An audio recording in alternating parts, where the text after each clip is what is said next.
Louvado seja o nosso Senhor Jesus Cristo, para sempre seja louvado.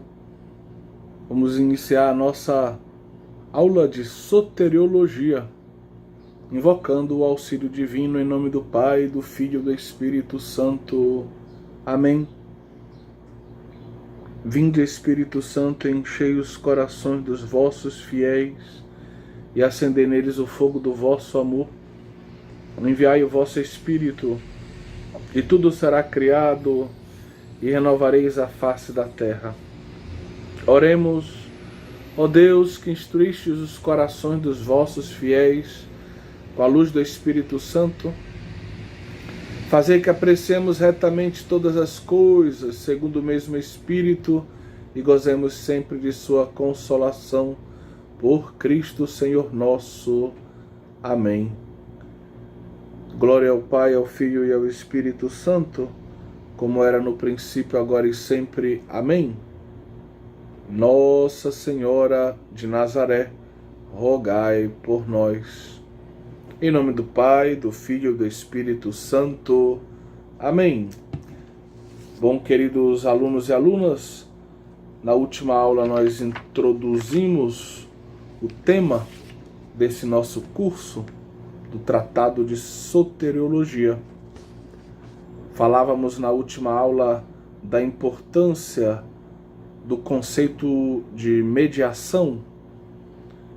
Falávamos um pouco dos fundamentos bíblicos desse conceito e também do modo com o qual Agostinho e Tomás de Aquino viram, digamos, o papel de mediador de nosso Senhor Jesus Cristo. Finalmente falamos da semelhança que existe entre a noção de mediação e a noção de sacerdócio, e também da relação que existe entre mediação de Cristo e vida trinitária. Hoje nós vamos concluir esse primeiro capítulo introdutório do nosso curso com alguns pontos muito interessantes.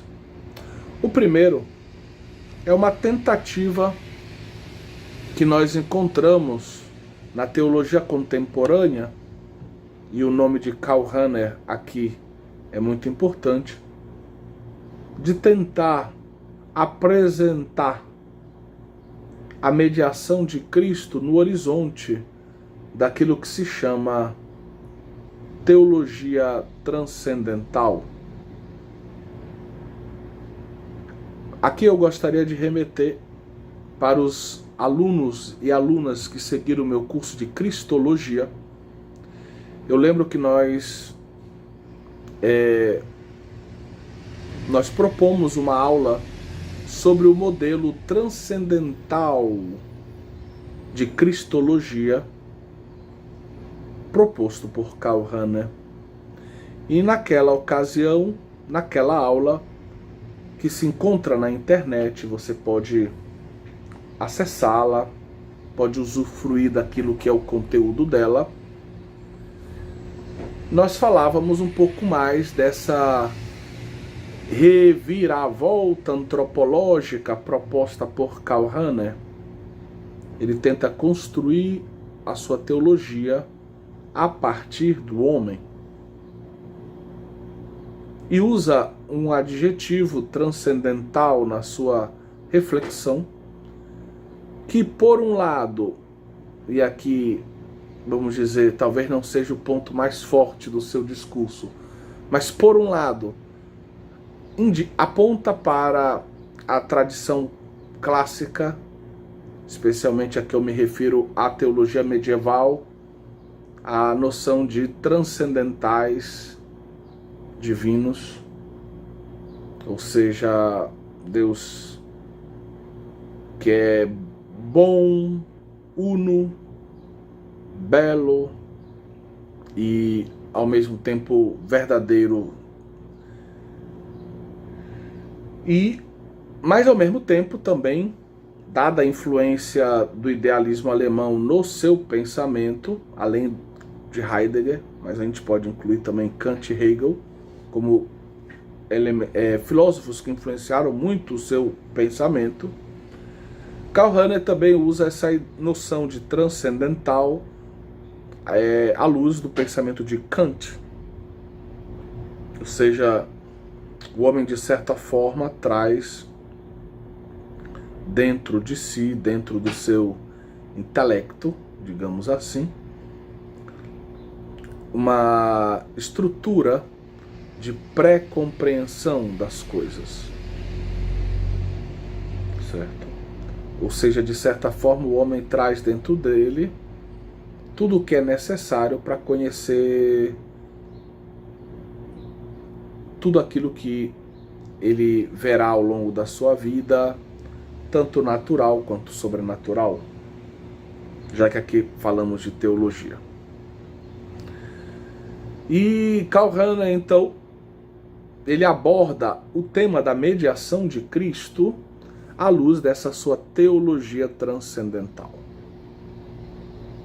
De tal modo que a missão mediadora de Cristo se encontra, de certo modo, no homem, ou encontra, melhor dizendo, encontra, de certo modo, no homem, um horizonte de pré-compreensão. Ou seja, o homem traz dentro dele uma espécie de estrutura que lhe permite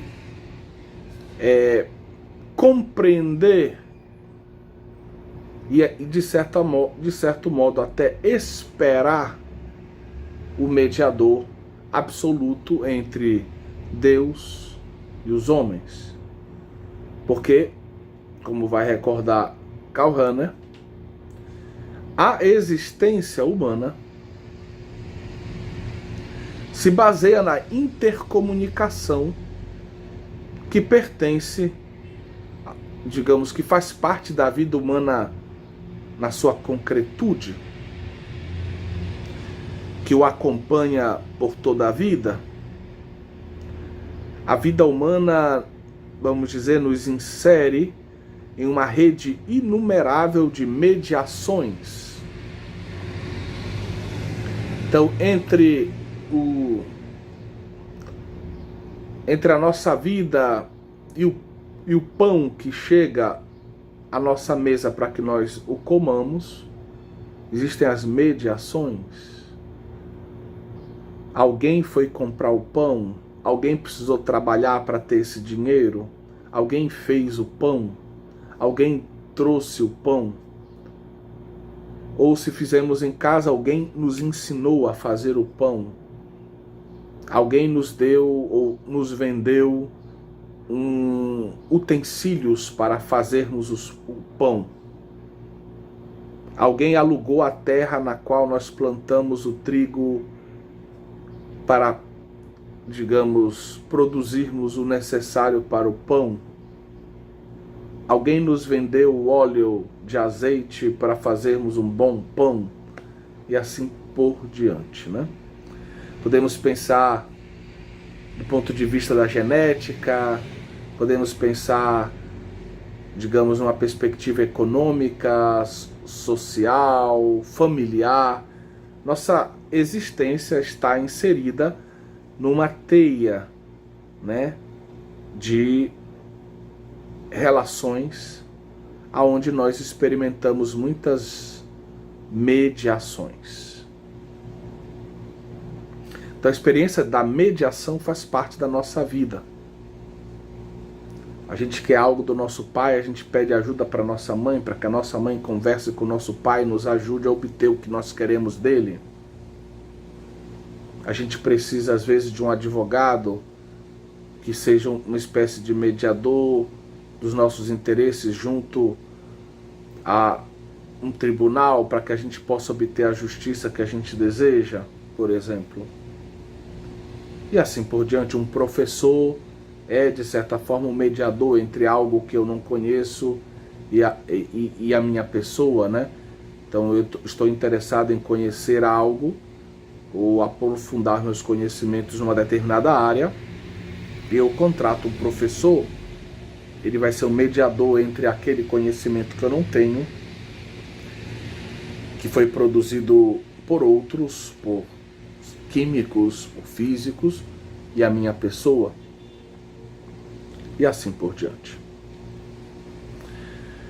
Então o homem, ele se vê desde o início, né? Desde que ele toma ciência, desde que ele toma consciência da sua existência, ele se vê inserido, segundo Karl Rahner, nessa complexa rede de intercomunicação, onde ele experimenta profundamente, de um modo muito vital, diria, figuras de mediações, médicos, advogados, meu patrão e assim por diante. Um padre que é mediador entre Deus e a minha pessoa, certo?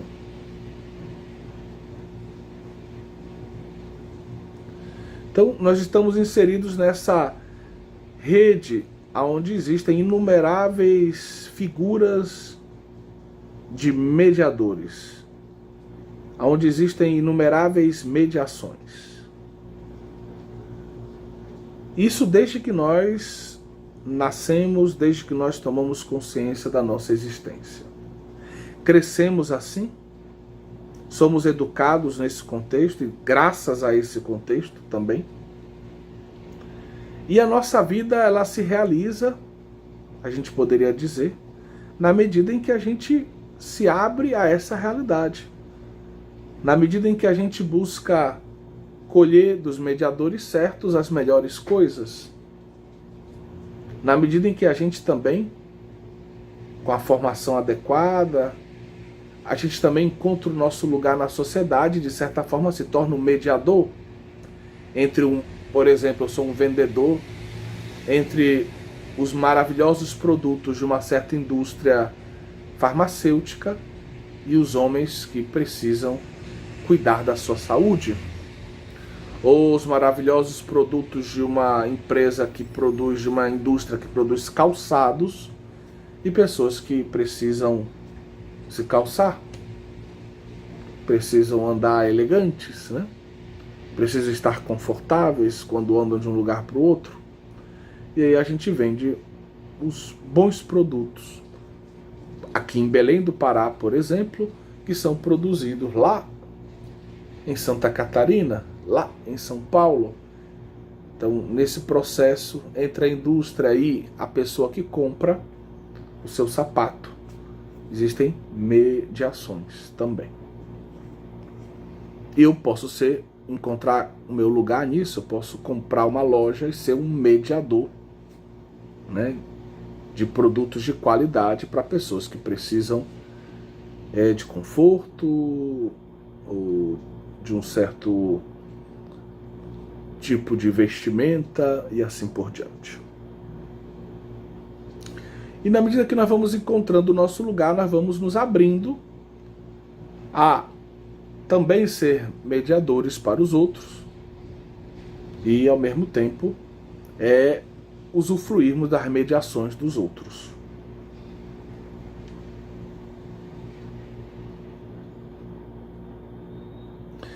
Vamos trocando dons. Acolho os dons que chegam, e aqui a gente pode pensar não só do ponto de vista econômico, mas também, por exemplo, para que eu me torne pai, eu me caso, tenho uma esposa, e ela vai ser, de certa forma, mediadora para que eu chegue ao sonho que eu tenho de ser pai, de ter uma família bonita, de ter filhos, né? E isso, o amor, ele vai nos fazendo, né, viver essa dinâmica do dar e do receber, né? Nós recebemos o dom do outro, e damos o dom da nossa vida, do nosso carinho, do nosso tempo, do nosso trabalho aos outros também. Então a vida humana, ela é marcada por essa intercomunicação, por essa teia de relações, aonde muitas vezes fica clara essa presença, ficam claras essas presenças importantes de mediações. Do ponto de vista político, do ponto de vista econômico, do ponto de vista familiar, do ponto de vista religioso também. Sempre segundo Karl Rahner, que vai sendo apresentado por Bernard Sesbue, seu colega, seu co-irmão jesuíta, o amor humano se insere nessa experiência humana de interconexão. Essa experiência é mais ou menos perfeita, deixa a desejar às vezes, chega a ser muito nobre em outras ocasiões. E essa experiência que nós fazemos, que é tipicamente humana, ela nos faz compreender que todas essas relações, elas postulam a existência de uma relação absoluta, de uma relação que sustenta todas as outras relações na existência.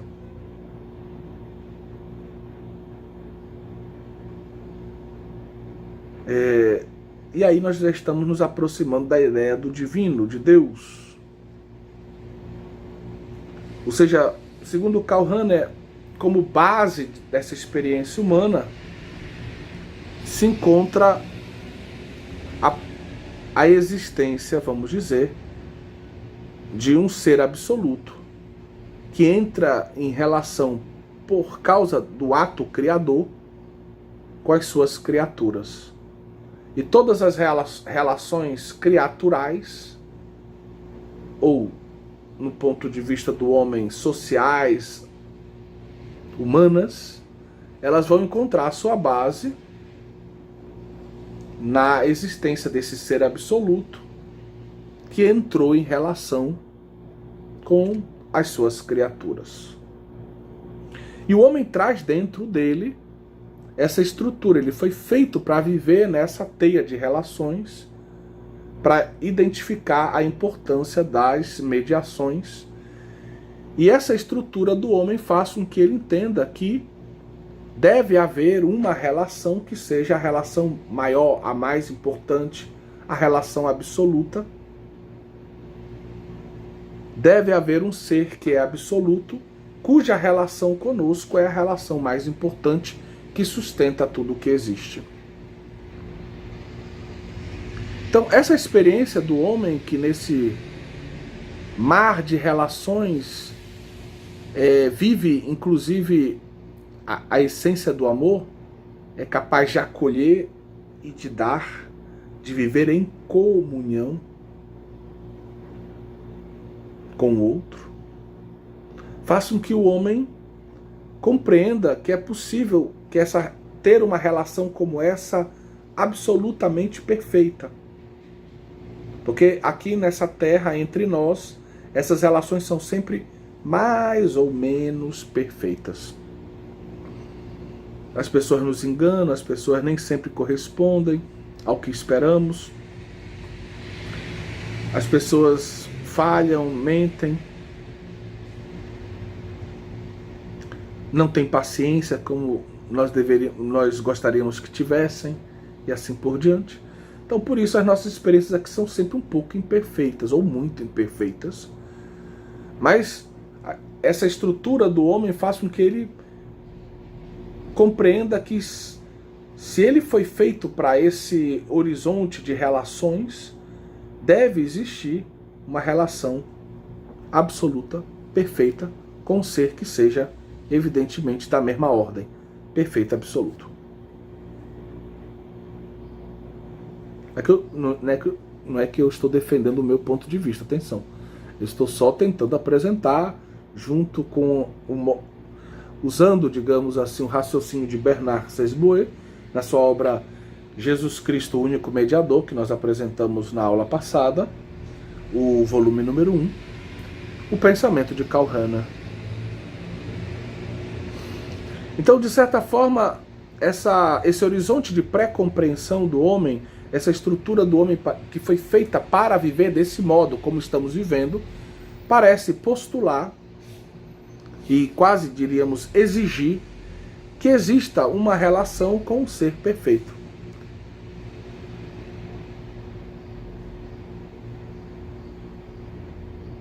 Que seja a base e a possibilidade de tudo isso que o homem vive. Que fundamente, ontologicamente, né, tudo aquilo que o homem é e o que o homem vive. Então, esta condição do homem postularia, né, a existência de um amor absoluto ou divino, de um ser perfeito que ama de um modo perfeito, absoluto. Ou seja, de uma relação que pode, ao menos da parte do outro, da outra parte, ser perfeita. Certo? E nós, na nossa imperfeição, na medida que entramos em relação com esse que é perfeito, que quer nos dar a experiência de uma relação perfeita com ele, que é base de tudo que existe, nós vamos sendo aperfeiçoados nessa relação de amor. Então, na medida que nós entramos em relação com esse ser perfeito, na medida em que nós vamos vivendo essa relação que da parte de Deus é perfeita, nós vamos sendo aperfeiçoados. Nós vamos nos tornando perfeitos. Nós, na espiritualidade, diríamos, vamos sendo santificados. Vamos sendo elevados pela graça, por essa comunhão de vida com Deus.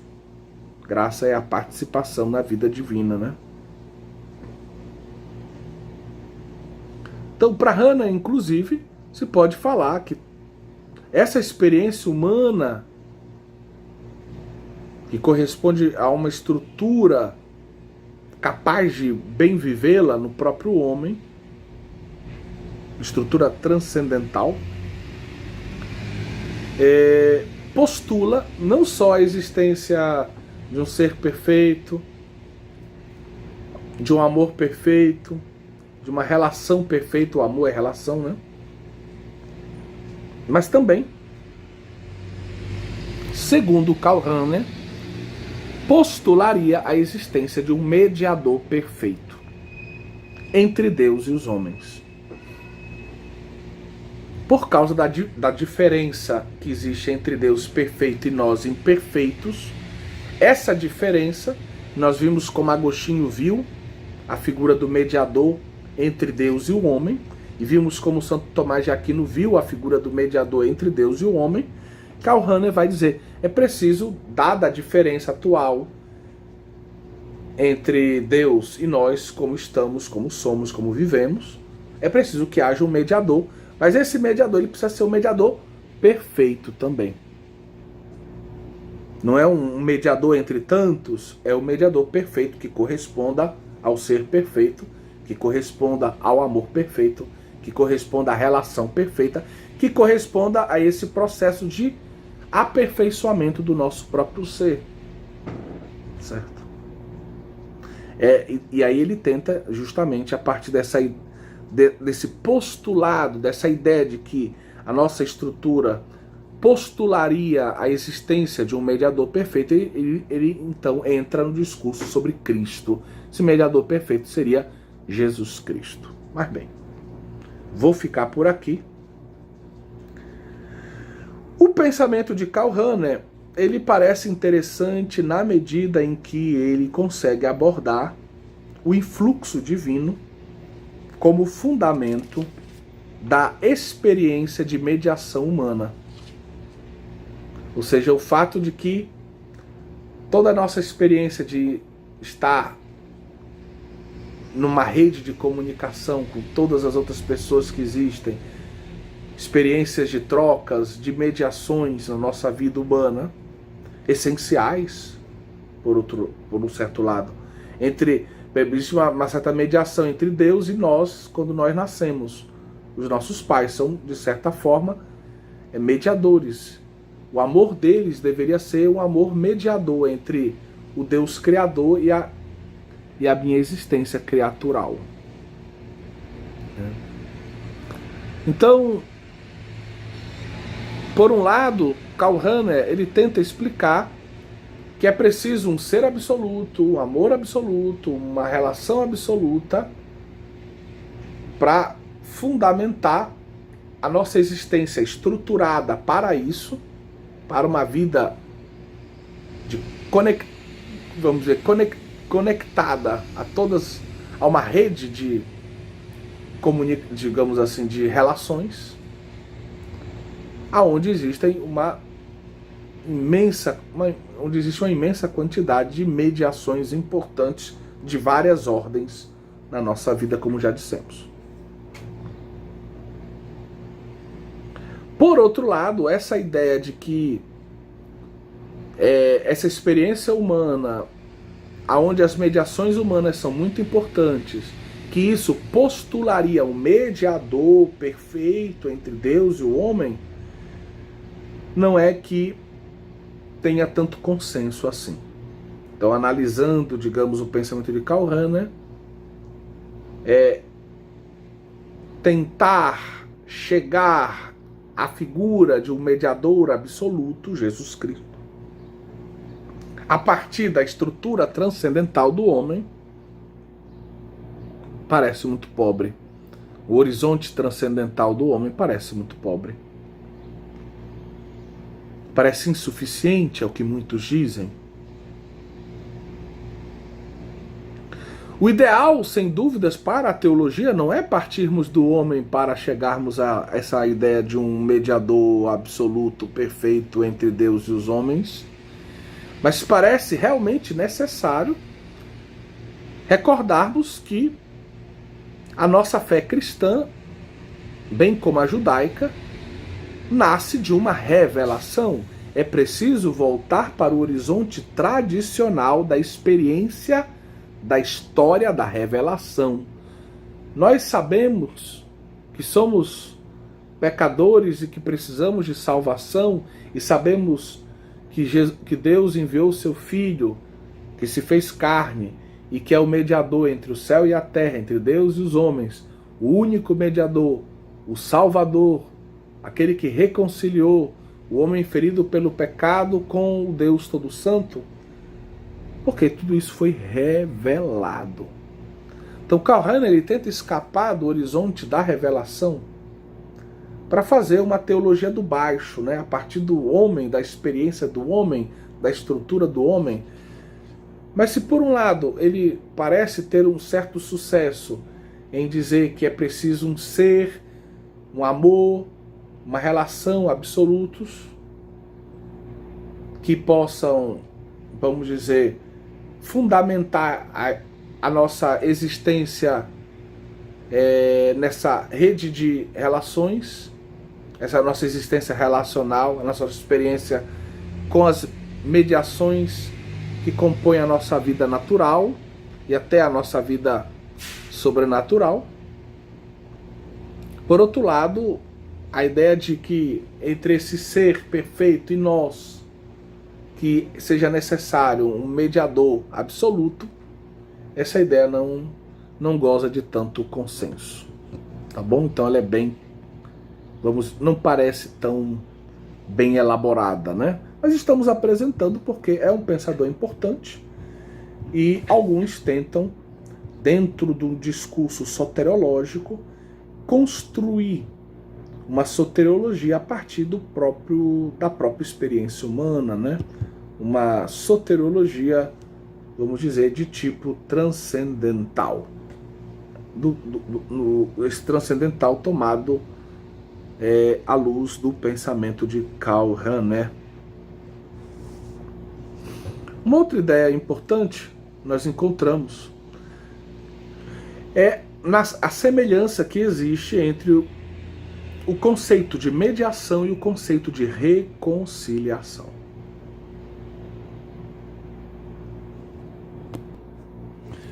Segundo Santo Tomás de Aquino, o objetivo da mediação de Cristo é a união, a comunhão com Deus.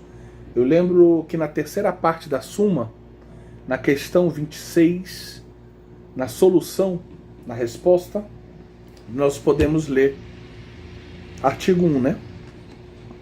É ofício próprio do mediador unir aqueles entre os quais se interpôs, pois os extremos se unem no meio. Ora, unir os homens a Deus de modo perfeito, diz Tomás, convém a Cristo, por meio de quem os homens se reconciliaram com Deus, segundo o apóstolo. E aí ele cita 2 Coríntios 5,19, Deus estava em Cristo reconciliando o mundo consigo. Pois bem, então, segundo Tomás de Aquino, o objetivo da mediação de Cristo é a união do homem com Deus. É a comunhão do homem com Deus. Porém, recordando que esta união com Deus se realiza no contexto do pecado, o homem não era uma criatura apenas que Deus quis elevar a comunhão de amor com ele, uma comunhão sobrenatural de amor com ele, mas o homem, criatura amada, agraciada, pecou, afastou-se, perdeu a graça de Deus, afastou-se de Deus, deu as costas para o seu Criador. Então, o homem que pecou, ele precisa ser reconciliado com Deus. O pecado precisa ser vencido, aquilo que separava o homem de Deus. Então, Jesus Cristo, como mediador, ele vem realizar essa obra de reconciliação. Ele vem realizar essa obra de vitória sobre o pecado, de destruição daquilo que separa o homem de Deus. Ou seja, como o próprio Tomás de Aquino deixa claro no texto que lemos, ao citar 2 Coríntios 5,19, em Cristo, Deus reconciliou o mundo consigo. Ou seja, a mediação de Cristo, ela se aproxima muito do conceito de reconciliação por causa do estado de pecado do homem. Por causa do estado de pecado do homem, Deus, que enviou o seu Filho para ser o mediador entre os homens e Deus, confiou ao seu Filho a obra de reconciliação. Ele precisava, para ser o mediador entre os homens e Deus, ele precisava destruir o muro que separava os homens de Deus. Ele precisava vencer o pecado. E ele vai vencer o pecado por meio da sua encarnação, por meio da sua vida, e principalmente por meio do mistério da sua cruz, quando ele vai através do seu sangue, doando a sua vida, ele vai pagar o preço dos nossos pecados, nos vai oferecer a possibilidade de uma vida divina que participe da sua própria vida filial. Então Jesus vai reconciliar os homens com Deus. Então esse papel, essa mediação e a reconciliação, nessa questão 26, no artigo 1º da Suma Teológica, é muito nítida essa ideia de que a mediação de Cristo se realiza, né, abraçando a missão de reconciliação. Aquele que se torna mediador reconciliando os homens com Deus. E ao reconciliar os homens com Deus, Jesus se torna o mediador entre Deus e os homens. entre os homens e Deus. Na teologia contemporânea, nós temos autores que trabalharam este tema. Por exemplo, no século XIX, nós temos o alemão Matthias Schieben. Temos algumas obras dele traduzidas para a língua portuguesa. Temos um tratado sobre a graça e também as maravilhas da graça de Deus, se eu não me engano o título em português. E temos também alguns textos marianos preciosos. Pois bem, em Matthias Schieben e em outros autores, a gente nota na teologia contemporânea que as expressões mediador entre Deus e os homens e reconciliador do mundo com Deus são vistas como sendo praticamente expressões equivalentes, quase como se fossem sinônimas. E aí a gente gostaria de citar nesse ponto Karl Barth, esse teólogo calvinista que escreveu uma dogmática que se alinha do mesmo modo que estamos citando entre aqueles que defendem ou apresentam a mediação de Cristo como equivalente ou praticamente equivalente ao seu papel, à sua missão de reconciliador, reconciliação. O que a gente nota na teologia contemporânea, e principalmente nos autores, vamos dizer, protestantes, como, por exemplo, em Karl Barth, é que, enquanto o conceito de mediação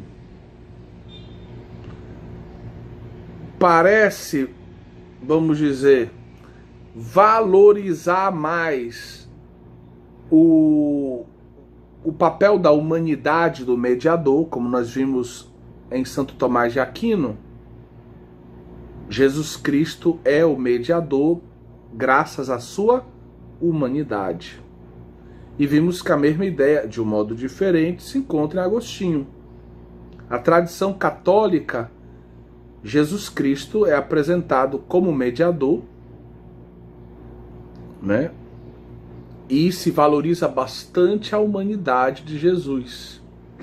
Foi porque Deus se fez homem que ele pôde realizar, né, tomar, vamos dizer, o papel de mediador. Como homem, ele tem algo para recordar o que São Tomás de Aquino diz, algo que o diferencia de Deus e algo que o diferencia da humanidade. Enquanto o homem, a natureza que ele assumiu o diferencia de Deus, enquanto o homem é todo cheio da graça, santo, a sua santidade, ele se diferencia do restante da humanidade. Por isso ele pode ser um bom mediador, unir os extremos, não sendo igual aos extremos, tendo algo de diferente entre os extremos, tendo algo de diferente para cada um dos dois extremos, Deus e os homens, como acabamos de explicar. Então, o conceito clássico de mediação, ele valoriza muito a humanidade de Jesus. Especialmente na tradição católica, isso é bem claro. Já no protestantismo, e através do protestantismo, isso chega também em certos âmbitos da teologia católica, se nota às vezes uma valorização muito grande, às vezes se deixa de lado até o papel de mediador e se usa como se fosse sinônimo, como nós explicamos, a expressão Jesus Cristo é o reconciliador entre o mundo e Deus. Só que o modo com o qual o protestantismo lê esta expressão, isso chega à teologia católica muitas vezes, não valoriza tanto a humanidade do Cristo.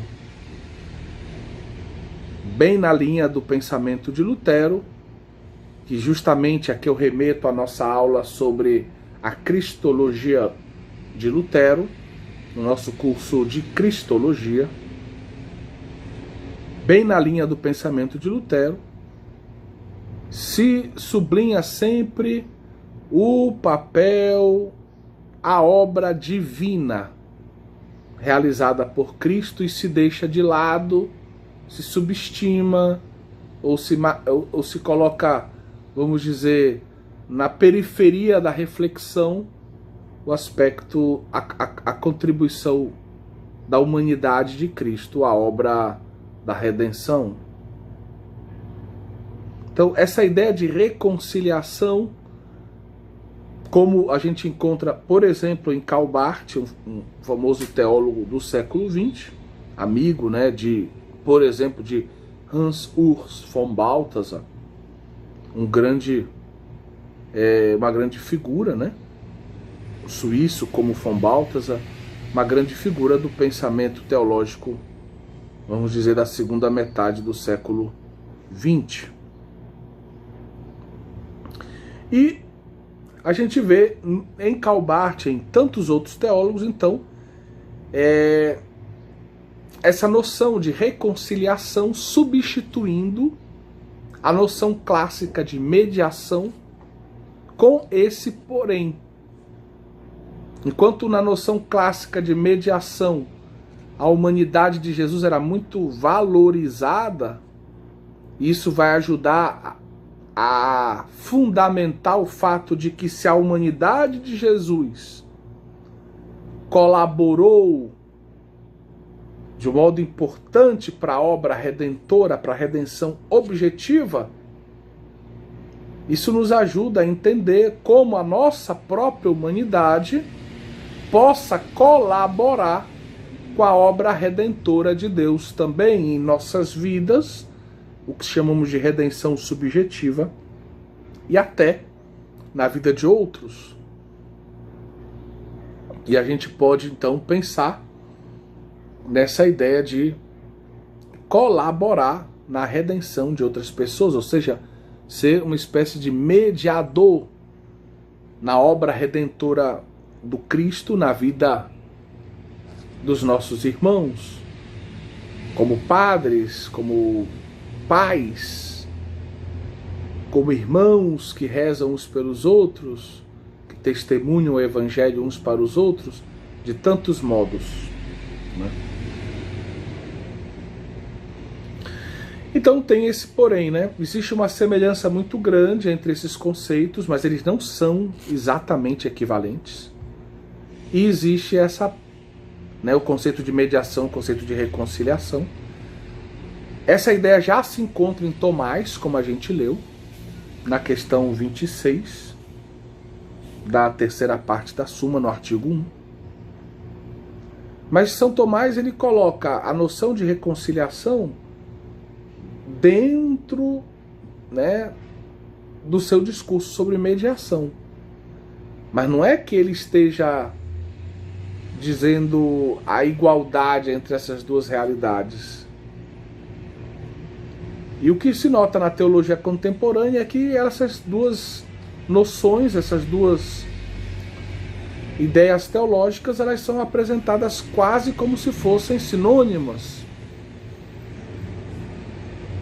com a diferença que a mediação, pela sua história, pela sua, vamos dizer, tem uma tradição de valorizar muito mais a natureza humana de Cristo, o papel da natureza humana de Cristo na obra redentora, enquanto a reconciliação do mundo com Deus, como aparece no pensamento protestante em vários autores católicos também, parece sublinhar muito mais, quase que esquecendo da natureza humana, o papel, né, a ação divina na obra de redenção, a ação divina na obra de reconciliação. Queremos agora também fazer uma pequena comparação entre a noção de mediação de Cristo e a noção de sacramento de Deus. E esse termo sacramento de Deus vai nos levar lá na antiguidade de novo a Santo Agostinho. Então, aqui para quem está seguindo a apostila do professor Manfred Hauck, de soteriologia, façam uma pequena observação que agora eu vou citar alguns tópicos, alguns pontos que estão no meu livro Filhos no Filho, uma introdução aos sacramentos da iniciação cristã. E mais especificamente, eu vou citar as páginas 46 e 47, onde eu apresento um pouco essa noção de sacramento em Santo Agostinho. Então, Santo Agostinho, ele usa o termo sacramentum, ele usa tanto o termo mysterium, que é uma espécie de transliteração do termo mysterium grego para o latim, como ele usa também o termo sacramentum, que é um conceito que tenta traduzir para o latim o significado de mysterium. Então, Santo Agostinho, ele usa o termo sacramentum para realidades distintas. Por exemplo, realidades sagradas do Antigo Testamento, como o sábado, a circuncisão, os sacrifícios, o templo de Jerusalém, a liturgia, o altar, a Páscoa. Tudo isso, segundo Santo Agostinho, faz parte do que ele chama de sacramentos do Antigo Testamento. Então, Santo Agostinho chama essas realidades de sacramentos, mas afirma que elas devem ser vistas como símbolos, como figuras das realidades sacramentais do Novo Testamento. Uma espécie de preparação para os sacramentos do Novo Testamento. O termo também se refere a quase todo o Antigo Testamento, em uma exegese alegórica, como prefiguração do evento de Cristo e da Igreja. Então, todo o Antigo Testamento é como se fosse uma espécie de sacramento, ou seja, uma preparação daquilo que virá, daquilo que ainda estava invisível, né? Daquilo que ainda estava sendo, vamos dizer, preparado por Deus para a plenitude dos tempos, ou seja, Cristo e a sua igreja. Também ele usa o termo sacramento para falar das verdades sagradas como o mistério da Trindade, da encarnação. Então, esses mistérios são ditos, muitas vezes, apresentados como enquanto verdades, como sacramentos. Ou seja, o discurso, a definição de Trindade, o discurso teológico sobre o Verbo encarnado é uma realidade visível, sensível, mas que remete a algo invisível, a algo muito maior do que aquilo que pode ser dito. Ou seja, a Trindade e a encarnação do Verbo são mistérios. Então, ele usa o termo sacramentum para falar dessas realidades. Eu posso dizê-las, eu posso refletir sobre elas, eu posso escrever sobre elas, mas essas realidades, tudo o que eu disser, tudo o que eu refletir, tudo o que eu escrever, é muito pequenino diante da grandeza do Deus uno e trino, do Deus que se encarna. Em um sentido mais específico, o bispo de Hipona chama de sacramento o batismo, a Eucaristia, a ordenação, a unção, que pode se referir nos textos que nós estamos pensando, que nós analisamos, a unção, vamos dizer, crismal. Ele também estende o uso do termo sacramento para falar de festas litúrgicas, né? Do matrimônio. Ele fala da Sagrada Escritura, do símbolo da fé, do Pai Nosso, da imposição de mãos, da profissão religiosa. Realidades que hoje nós chamaríamos muitas destas sacramentais. Ele usa o termo sacramento para falar do que nós hoje chamamos sacramentos e também de algumas dessas realidades que hoje nós, a partir do século XII, de modo especial, nós chamamos de sacramentais. Parece que o único sacramento ao qual ele não se refere, daquilo que nós conhecemos, é a unção dos enfermos. Mas os demais, os outros 6 sacramentos, são apresentados por Agostinho, usando de alguma forma o termo sacramento. Lembremos-nos sempre que Santo Agostinho ele não tinha a intenção de oferecer ao seu público um tratado sobre os sacramentos, mas essas informações a gente colhe de diversas obras, das suas homilias, das suas cartas, de outros tratados. A gente vai coletando aqui e ali e chegamos a esses dados que estamos apresentando aqui agora. Então, para Agostinho, o sacramento é um sinal sagrado, é um sinal que se refere às coisas divinas. Os sacramentos são sinais visíveis de realidades invisíveis. Na sua obra A Doutrina Cristã, ele afirma que o sinal é uma realidade que, além do seu próprio significado, aponta para uma realidade, para uma outra realidade divina, sobrenatural, normalmente. Mas entre o sinal sacramental, por exemplo, a água e as palavras do batismo, e a graça da regeneração, do perdão dos pecados e de uma vida sobrenatural que vai ser infusa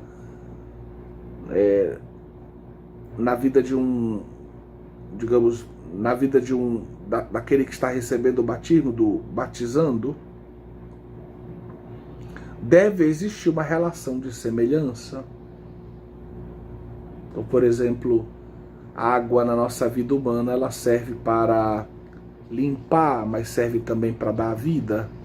Por isso a água no batismo indica essas duas realidades sobrenaturais, uma realidade, aponta para uma realidade sobrenatural que tem uma semelhança com esses dois aspectos da água na nossa vida natural.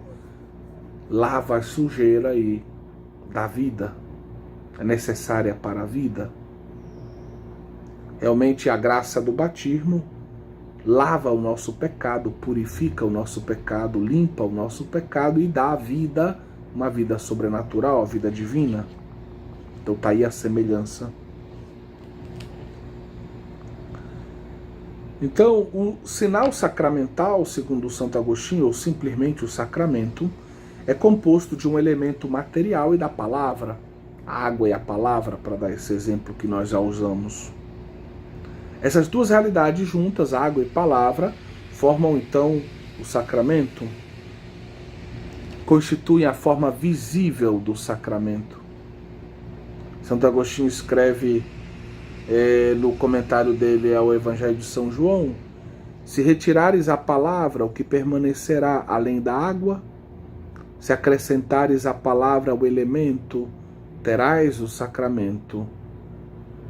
Então é preciso que as duas estejam juntas, palavra e a coisa, e o elemento, a água e a palavra. A res sacramenti vamos dizer, aquilo que o sacramento realiza, a coisa que o sacramento realiza, para Santo Agostinho, é concretamente o que acontece na alma. Batizando, a alma do batizando experimenta a res do sacramento, né? A coisa mesma do sacramento, a graça do sacramento, nós diríamos, que é o evento pascal, perdão dos pecados e vida sobrenatural, ressurreição. Eu não vou falar aqui sobre a eficácia dos sacramentos, porque nesse caso aqui nos levaria um pouco longe e não é necessário para a nossa soterologia, tá bom? Mas Santo Agostinho ele reflete também sobre a questão da eficácia sacramental e coloca as bases daquilo que na Idade Média vai ser chamado ex opere operato, ou seja, que os sacramentos são válidos na medida em que se usa a matéria, a fórmula, a forma e também e se tem as intenções necessárias, né? Então ele coloca as bases para essa doutrina que, como tal, é medieval. E aí tem uma passagem sempre do comentário dele ao Evangelho de São João que ele diz, explicando isso: batize Pedro, é Cristo quem batiza. Batize Paulo, é Cristo quem batiza. Batize Judas, é Cristo quem batiza. Ele está escrevendo contra os donatistas e vai nos ajudar a entender então que se houver o ministro, se usar a fórmula, se usar a matéria, mesmo que ele seja um donatista, um herético, o batismo é válido. Não precisa depois rebatizar alguém que tenha sido batizado entre os donatistas quando volta à Igreja Católica. Bom, feita essa introdução, vou agora levar em consideração aquilo que Bernard Sesboué apresenta no seu livro Jesus Cristo, o Único Mediador.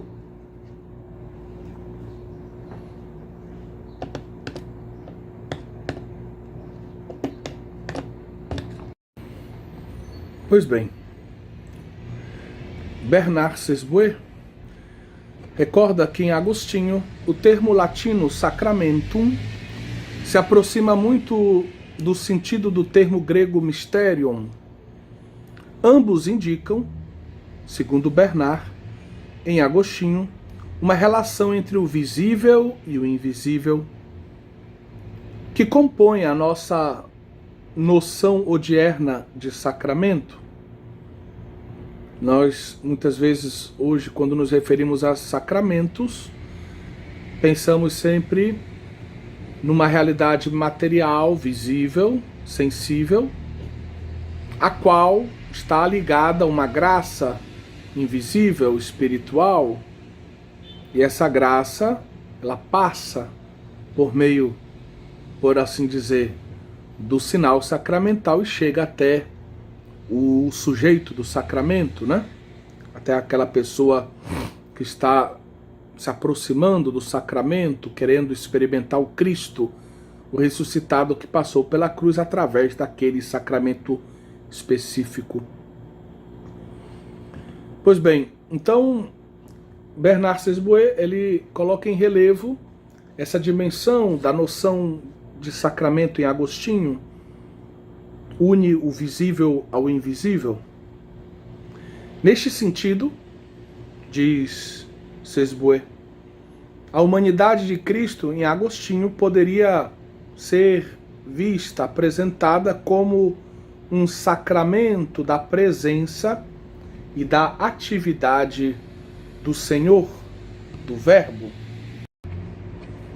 Santo Agostinho chega a se referir a Cristo como sacramentum divinitatis et humanitatis Christi, como sendo, vamos dizer, ele se refere a Cristo como o sacramento da divindade e da humanidade de Cristo, ou seja, o mistério dessa divindade que assume a nossa humanidade na pessoa do Verbo.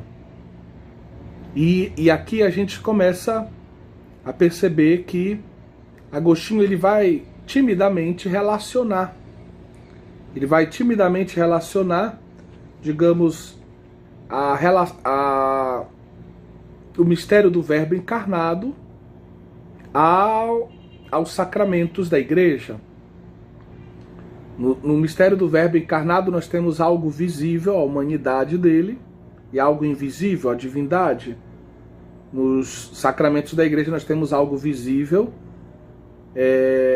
a matéria e a palavra, e temos algo invisível que passa por essa reste sacramental, né? Que é a graça de Deus. Então Santo Agostinho ele vai começar a relacionar Cristo, a estrutura do Cristo com a estrutura dos sacramentos, de modo tímido.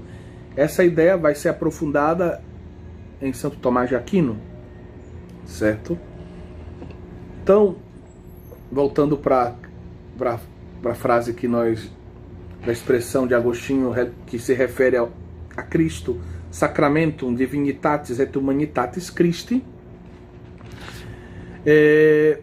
nesse sentido a humanidade de Cristo poderia ser apresentada como uma espécie de sacramento da presença e da atividade do Verbo, né?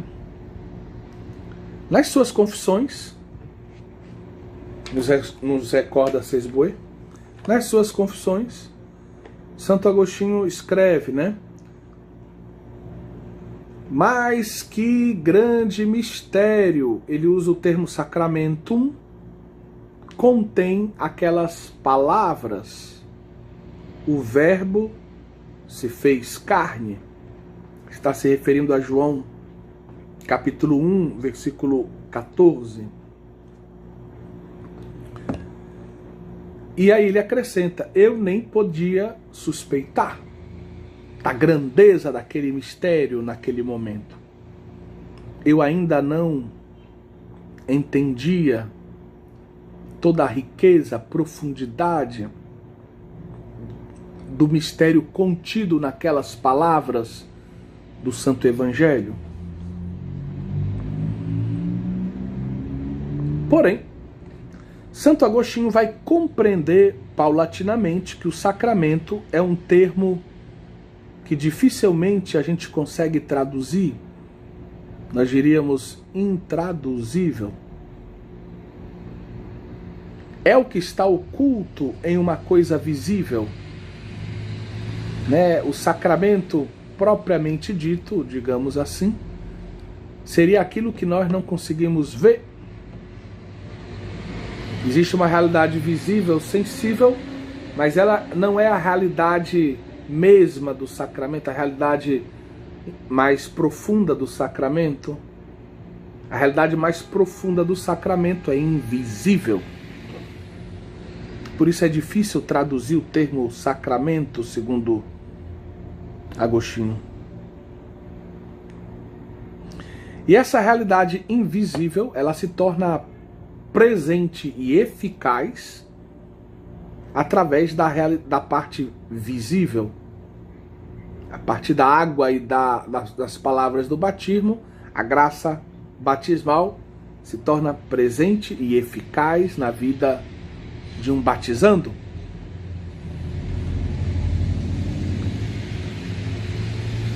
A humanidade de Cristo, sim, pode ser vista como sacramento da presença e da atividade do Verbo. A morte na cruz é o sacramento da misericórdia de Deus, por exemplo, onde a misericórdia de Deus se derrama para salvar o homem. Nós vemos um homem crucificado que fica ofegante, morre. Mas aquilo que vemos, aquilo que todos viram historicamente falando,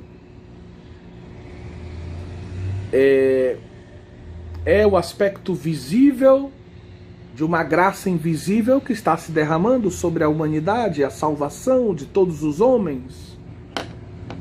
Uma misericórdia que não se deixou vencer pelo pecado, mas que vence o pecado e a morte através da cruz de Jesus. Então a cruz de Cristo, Cristo crucificado, poderia ser apresentado como o sacramento da misericórdia de Deus nesse aspecto, nesse modo de ver de Agostinho. Através dele, Deus nos dá a vida sobrenatural, o perdão e a vida sobrenatural. No sacramento nós vemos e não vemos. Vemos uma certa dimensão do sacramento, a parte visível, e não vemos aquilo que é, digamos, o núcleo do sacramento, o invisível, que é a parte mais importante. Nós vemos o Cristo morrer, por exemplo, porém esta morte nos comunica a vida divina. A gente normalmente não vê a vida divina olhando para Cristo naquele momento. Fisicamente falando, não se via a morte, a vida divina sendo derramada. Pela fé, pela esperança, Nossa Senhora, por exemplo, podia talvez perceber os movimentos da graça e da salvação, mas não se via fisicamente isso, materialmente isso. O amor divino se torna eficaz por meio de um acontecimento histórico, sensível, corporal, como é o caso da crucifixão de Jesus. E aí temos um texto de Santo Agostinho que a gente encontra no seu tratado sobre a Trindade. E eu vou lê-lo aqui a partir da apostila do professor Manfred Hauck, a tradução que fizemos.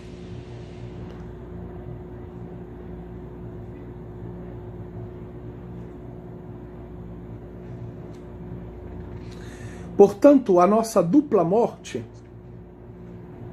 e ele está se referindo à morte corporal e à morte espiritual, isto é, a privação da vida divina, consequência do pecado. A morte corporal é a morte física, né? E a morte espiritual é essa perda da vida divina, que é uma consequência do pecado. O nosso Salvador aplica a sua única morte. A sua única morte serve para curar a nossa dupla morte, a morte física e a morte espiritual, e para levar a efeito nossas duas ressurreições. Quais são as nossas duas ressurreições? A ressurreição espiritual e a ressurreição física, que há de vir ainda. Ele antepôs e propôs como sacramento e exemplo a sua única ressurreição. Ou seja, com a sua morte, ele cura as nossas duas mortes. Com a sua ressurreição, ele nos dá como efeito, como graça, duas ressurreições. Revestido, porém, da carne mortal, e morrendo apenas como homem, e como homem ressurgindo, ele não pode morrer como Deus, nem ressuscitar como Deus. Ele morre e ressuscita enquanto homem. Sua única morte ajustou-se à nossa dupla morte. A sua única morte, entenda, ele é humano e divino. Então a morte de um Deus que se fez homem tem um efeito salvífico, vai nos livrar da dupla morte do homem, a morte física e a morte espiritual, a morte física e a morte espiritual do homem. Visto que nela se realiza o sacramento do homem interior e o exemplo do homem exterior. Bom, retomando um pouco aquilo que dissemos, é interessante nós notarmos nessa relação entre a mediação de Cristo e a noção de sacramento, que em Santo Agostinho nós já temos essa intuição teológica de que o Cristo, a sua estrutura ontológica, ou seja, Deus que se fez carne, o Verbo que se fez carne, de algum modo corresponde, orienta, ilumina a compreensão daquilo que é a estrutura dos sacramentos. Já que no pensamento de Agostinho, os sacramentos são justamente essa realidade visível que serve, por assim dizer, de sinal e de instrumento para a realidade invisível se fazer presente e eficaz. Por exemplo, na igreja, levando a salvação aos homens. Então, em Santo Agostinho nós já temos essa intuição que é muito importante, tanto que ele usa, né, o vocabulário dele como sinônimo de mysterion, em grego, o termo sacramentum, para falar da divindade, da humanidade de Jesus. Esse uso terminológico dele faz com que os sacramentos sejam associados ao mistério, que é também, em latim, sacramentum, da divindade e da humanidade de Jesus, ou seja, a união hipostática. Tá bom? Só lembrando que Santo Agostinho morre um pouco antes do Concílio de Calcedônia. Ele morre no ano 400... Não, perdão, ele morre um pouquinho depois do Concílio de Calcedônia. Então, boa parte dos seus escritos antecedem o Concílio de Calcedônia. O Concílio de Calcedônia é 451 e ele morre em 454. Então, boa parte dos seus escritos é anterior ao Concílio de Calcedônia. Então não queiramos encontrar, digamos, o ditado do concílio em obras que antecedem o próprio concílio. Bem, em Tomás de Aquino se aprofundará, e muito, podemos assim dizer, com tranquilidade, muito, essa intuição agostiniana. São Tomás de Aquino, dentro do seu contexto de universidade, com a sua intenção de oferecer uma reflexão mais sistemática, ele vai aprofundar esse tema. E ele vai aprofundar essa correspondência entre Cristo e os sacramentos. Se o nosso quadro fosse maior, a gente poderia mostrar como essa correspondência é muito mais ampla. Poderíamos colocar aqui do lado dos sacramentos a igreja, que também tem uma dimensão divina invisível e uma dimensão humana visível. Poderíamos colocar também a estrutura dos sacramentos que corresponde à estrutura da própria antropologia. A alma do homem é o elemento invisível e o corpo do homem o elemento visível. Então aqui nós poderíamos acrescentar, por exemplo, nessa reflexão, uma coluna com a igreja, outra coluna com a estrutura antropológica, já que os sacramentos foram instituídos por Cristo para os homens. É claro que eles têm que corresponder à estrutura antropológica dos homens para enriquecê-los com o encontro salvífico com Cristo. Certo? E também os sacramentos, é normal que a igreja tendo uma estrutura sacramental e sendo o corpo de Cristo, então a igreja sendo o corpo de Cristo e tendo uma estrutura sacramental, a estrutura da igreja também corresponda a essa realidade invisível e visível ou sensível. A igreja é divina e humana também. A igreja tem como cabeça o Cristo, tem como princípio ativo nela, presente e agindo como se fosse a alma dela, o Espírito Santo. Mas ela também é uma sociedade humana, formada por homens, é um povo que caminha na história. Mas não só, porque também a igreja também são aqueles que estão no purgatório e principalmente aqueles que estão no céu, que realizam de um modo mais perfeito o ser igreja. Então, essa tabela aqui é bem pequenina, corresponde a esse quadro pequeno. E Santo Tomás, então, aprofunda justamente na terceira parte da Suma. Logo depois da Cristologia, ele trata dos sacramentos. Até a questão 59, ele trata da Cristologia, soteriologia. E depois das 60 em diante, ele começa a tratar dos sacramentos, mostrando essa ideia fundamental de que os sacramentos correspondem a Cristo. Nos sacramentos, Cristo está presente e atuante. É Ele, o princípio.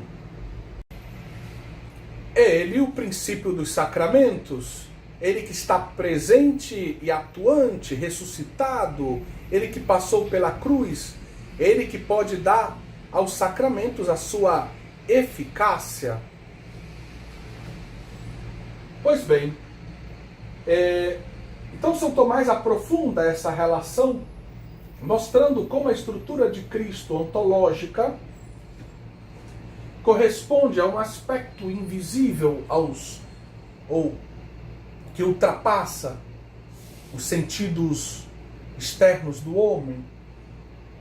Então existe esse aspecto invisível, ele é Deus, e o aspecto sensível, visível, ele é homem. Aqueles que entravam em contato com Cristo viam, experimentavam a sua humanidade, pela fé chegavam à sua divindade.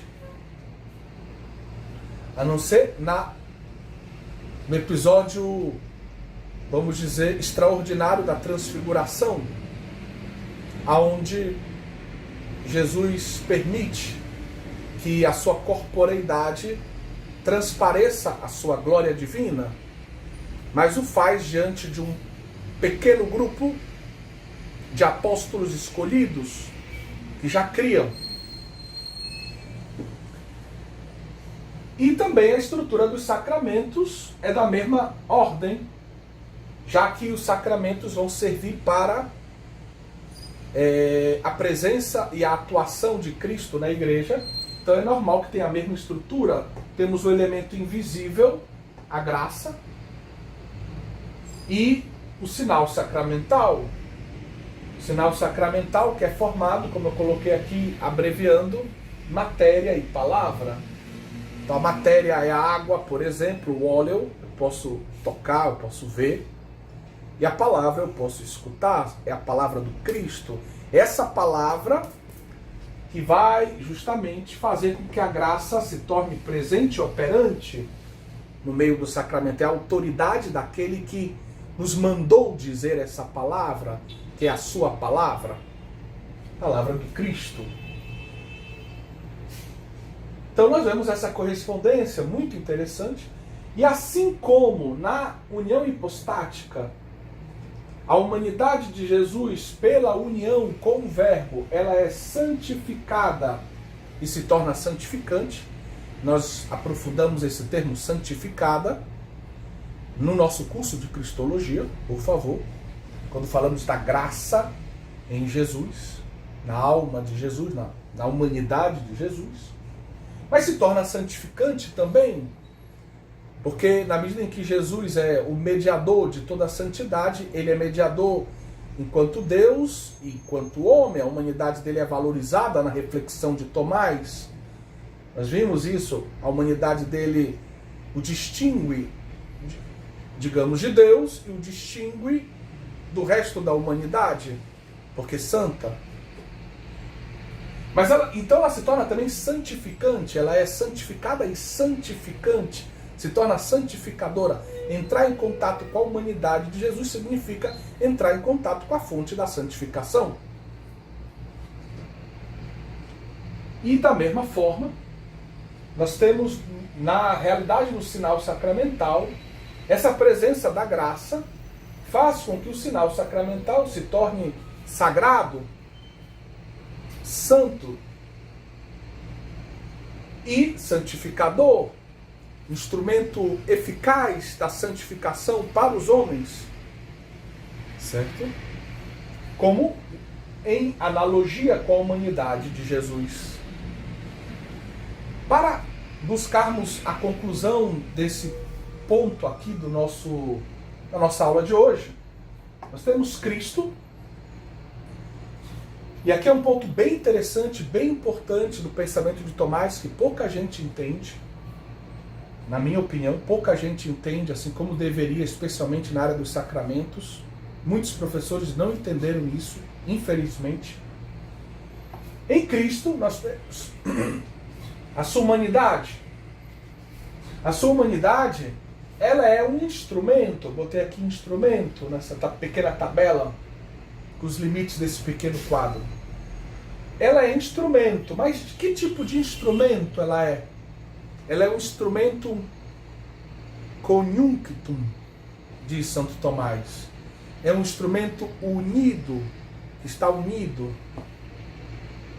né? Unido à divindade, unido ao Verbo que se encarnou. E essa união, esse ser instrumento conjunctum, remete à união hipostática, certo? Uma união misteriosa na pessoa do Verbo. E os sacramentos são instrumentos, ele diz, separados. Não são da mesma ordem. Mas ele coloca os sacramentos, eles correspondem à humanidade. É como se os sacramentos, na sua sensibilidade, na sua estrutura sensível, correspondessem à humanidade de Jesus. É como se o sinal sacramental, assumido por Cristo para realizar a obra salvífica, fosse, de certa forma, um prolongamento da humanidade de Cristo. Isso é muito importante, mas, porém, é instrumento separado. E aqui, olhe para a minha mão com esse pincel, e você talvez vai entender um pouco melhor com essa analogia.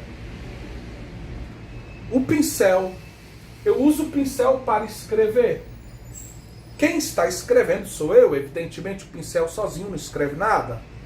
Sou eu que vou movimentar o pincel para que ele escreva e diga o que eu quero dizer para vocês, transmitir para vocês.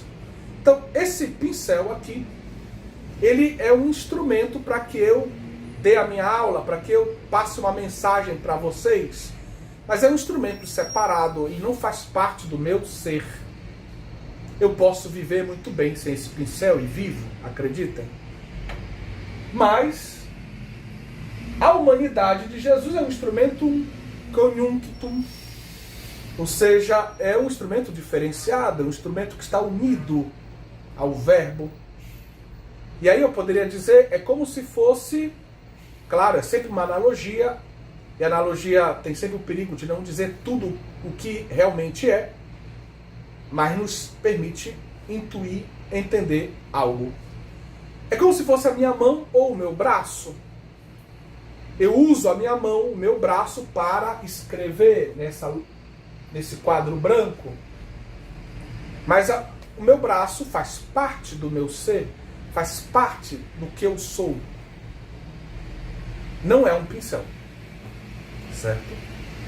Então, é como se a humanidade de Jesus fosse analogicamente como um braço.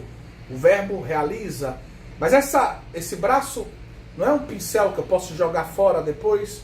Não, esse braço faz parte do ser de Jesus Cristo, do Deus homem.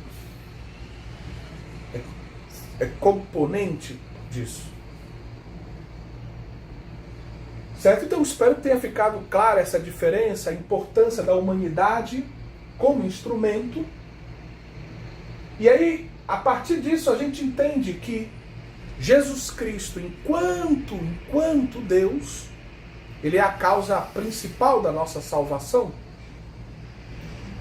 E enquanto homem, na sua humanidade, ele é causa instrumental. E esse causa instrumental, além de Aristóteles, pense também nessa realidade.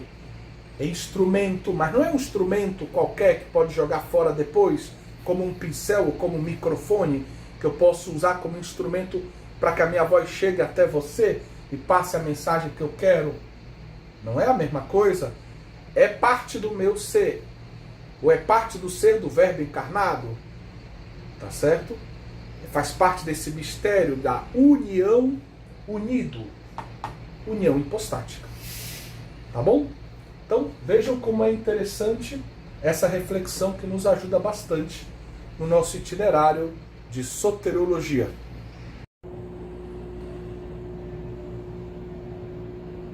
Como nós vimos, o sinal sacramental, o arré sacramental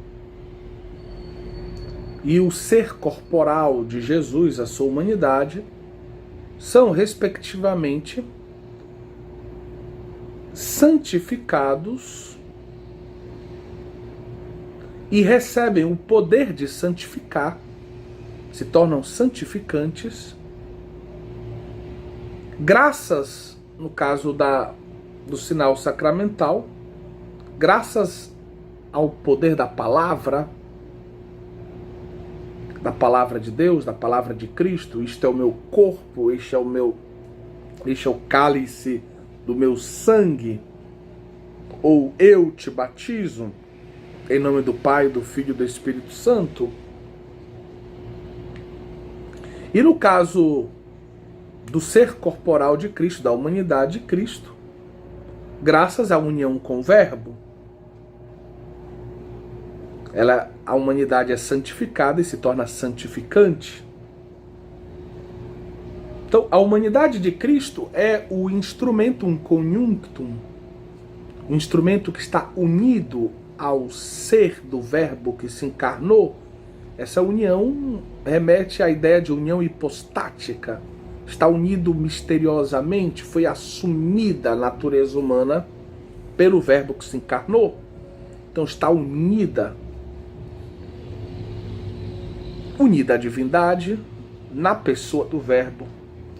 Enquanto os sacramentos são os instrumentos separados, como nós dizíamos, Cristo é ao mesmo tempo sinal e a causa da nossa salvação. Ele é sinal e causa. Mas é causa de um modo duplo. É causa principal e causa instrumental. Enquanto Deus, na sua divindade, graças à autoridade da sua divindade, Jesus Cristo é a causa principal da nossa salvação. Ele nos salvou. Ele é a fonte da nossa salvação. Mas graças à sua humanidade, que colaborou com a obra salvífica, que aderiu a essa obra guiada pela sua inteligência humana, volitivamente, com toda a sua vontade, com todo o seu amor, a humanidade de Jesus é causa instrumental da salvação.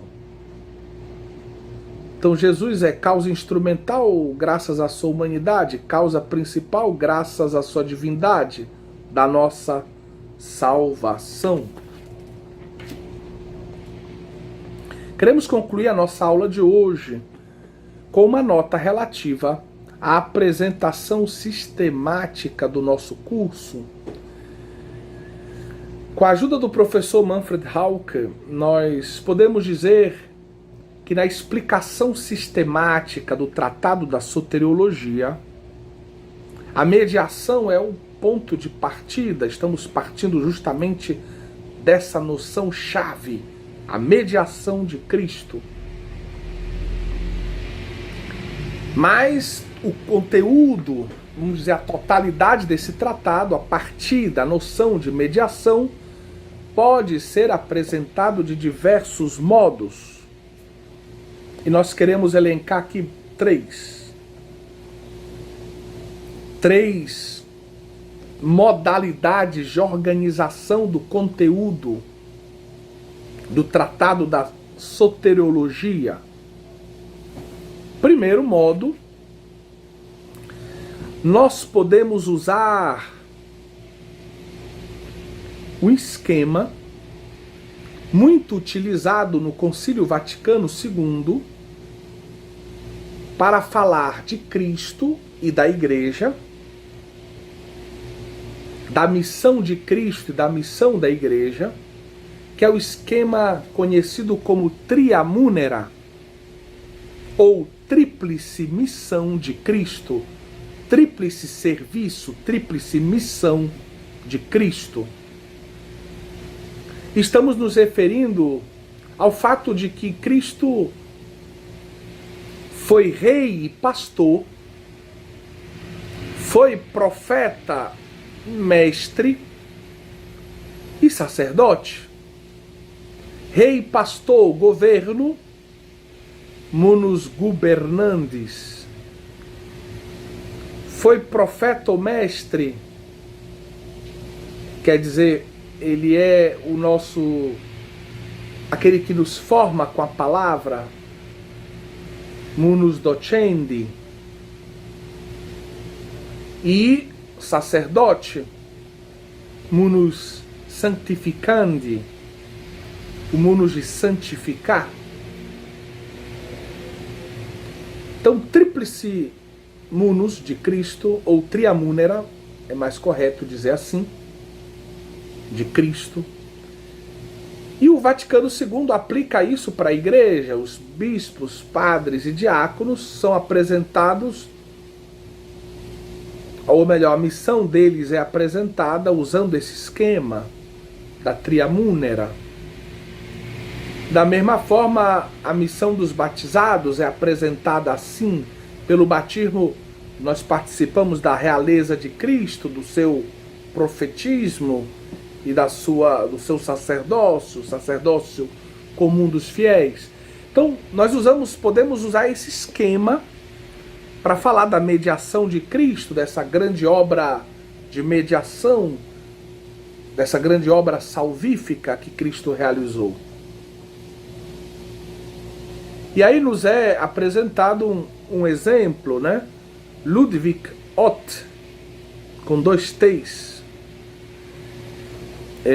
Ele publicou uma obra em alemão, Grundrisse der Dogmatik, do ano de 1981, uma obra publicada em Freiburg, em Breisgau.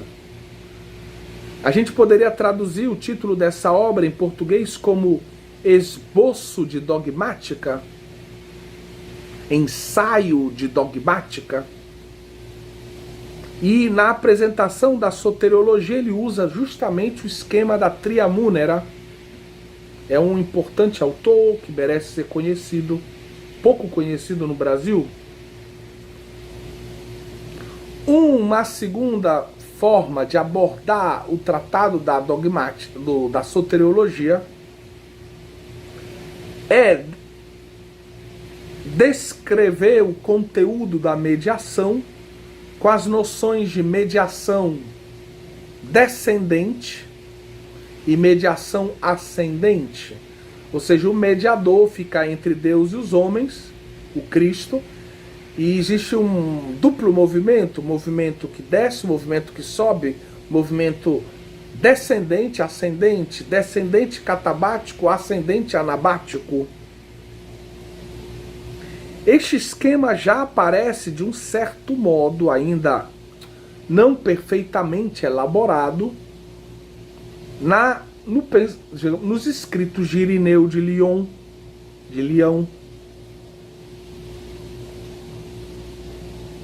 Mas é esse o esquema adotado também pelo jesuíta Bernard Sesboué, a obra que nós temos apontado como uma obra de referência para a soteriologia em 2 volumes, Jesus Cristo, único mediador, ensaio sobre a redenção e a salvação. E no primeiro volume, ele usa exatamente essa estrutura. Na primeira parte, ele fala da mediação descendente, porque é importante sublinhar isso. Bernard Sesboué defende a prioridade lógica da mediação descendente. Se Cristo é mediador, é porque o movimento vem de Deus, a iniciativa vem do alto, vem de Deus a iniciativa da salvação para os homens. Então, existe essa prioridade lógica, teológica, da mediação descendente que desce. Nós encontramos, por exemplo, no seu volume em espanhol, para você ter uma noção, da página 153 à página 322, ou seja, 170 páginas, falando da mediação descendente. E esse material está dividido da seguinte forma: 5 capítulos. Primeiro é o capítulo 5 do livro. Cristo iluminador, Cristo que traz a revelação, que revela, traz a boa nova do alto, do céu, vem revelar o mistério de Deus. Capítulo 6, Cristo vencedor, Cristo que realiza a redenção. Capítulo 7, Cristo libertador, tema muito querido da teologia da libertação. Capítulo 8, Cristo divinizador. E o capítulo 9, Cristo justiça de Deus. E depois ele dedica, da página 323 a 479, agora 4 capítulos à mediação ascendente. São bem 155 páginas. Capítulo 10, sacrifício de Cristo. Ele oferece esse sacrifício. Capítulo 11, expiação, né? Expiação e propiciação. Capítulo 12, a satisfação vigária. E o capítulo 13, a substituição e a solidariedade. No capítulo 14, ele oferece uma síntese sob o título de reconciliação e perdão.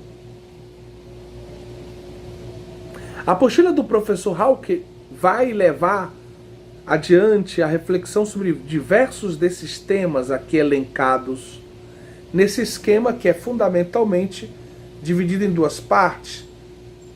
A mediação descendente, primeira parte, tem a prioridade lógica, teológica, e depois a mediação descendente, a mediação ascendente.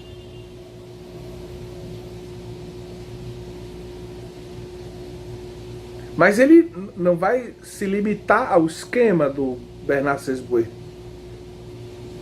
Um terceiro esquema possível é um esquema mais narrativo, que segue a ordem dos eventos salvíficos. A encarnação, o nascimento de Jesus, a apresentação no templo, a fuga para o Egito, a vida escondida em Nazaré, o batismo no Jordão e assim por diante.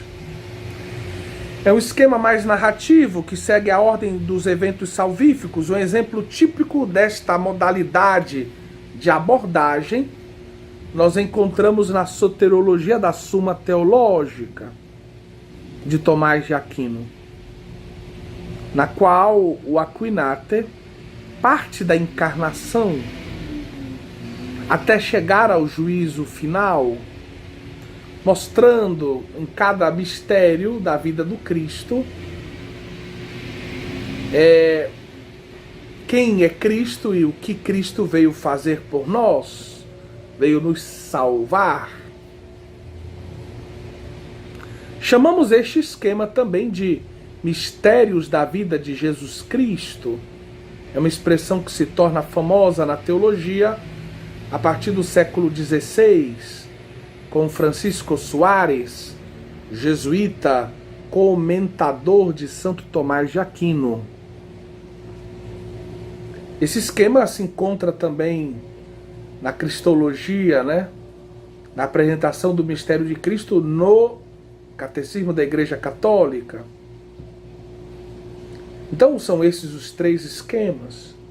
O ideal de uma obra de valor de soteriologia é que ela consiga colher o que há de melhor nesses esquemas, é a tentativa do professor Hauck nessa apostila que nós traduzimos e colocamos à disposição de vocês.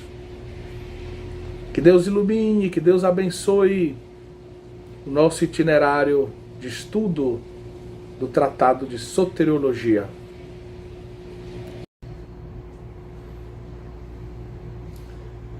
Então estamos aqui com o esquema que apresenta os 3 modos que nós podemos utilizar para apresentar o Tratado da Soteriologia.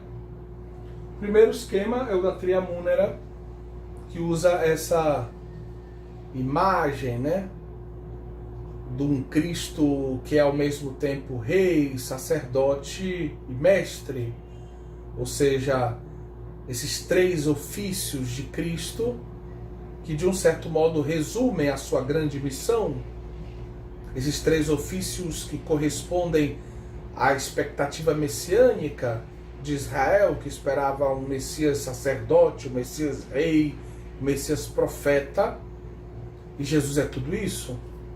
Então a gente pode entender a missão de Jesus à luz dessas 3 grandes tradições em Israel. Esse esquema da Tria Munera, literalmente, ele nasce na Cristologia e vamos dizer, o nome que está na origem dele é João Calvino, sim, o pai do calvinismo. Depois, esse esquema acaba entrando também na teologia católica, no âmbito não só da cristologia, mas também da eclesiologia, como nós explicamos. A Lumen Gentium usa bastante esse esquema na apresentação do mistério da igreja, falando da missão dos bispos, da missão dos padres, diáconos e também dos leigos batizados. O segundo esquema que a gente pode utilizar é o da mediação descendente e ascendente. Quanto aqui tem Ludwig Ott, aqui nós temos Bernard Sesbui, que usa esse esquema na sua obra Jesus Cristo, o único mediador. Então é um esquema muito interessante, que a gente pode inclusive comparar com o de cima. Cada um desses ofícios tem elementos descendentes ou ascendentes. Sacerdotes tem elementos descendentes e ascendentes. O mestre fica muito claro o elemento, a mediação descendente, né? O mestre apresenta a verdade que vem de Deus para os homens. Como rei também a gente pode pensar em elementos ascendentes e descendentes. E, finalmente, o terceiro esquema, que seria um esquema mais narrativo, seguindo um pouco a ordem cronológica dos eventos da vida do Cristo. Esse esquema também se baseia um pouco nos mistérios da vida do Cristo. E o ideal seria que, ao tratar a soteriologia, o professor ou o autor do livro pudesse tirar o melhor desses esquemas, né? Aqui nós temos, por exemplo, a soteriologia como ela aparece na Suma Teológica. Deus abençoe a todos.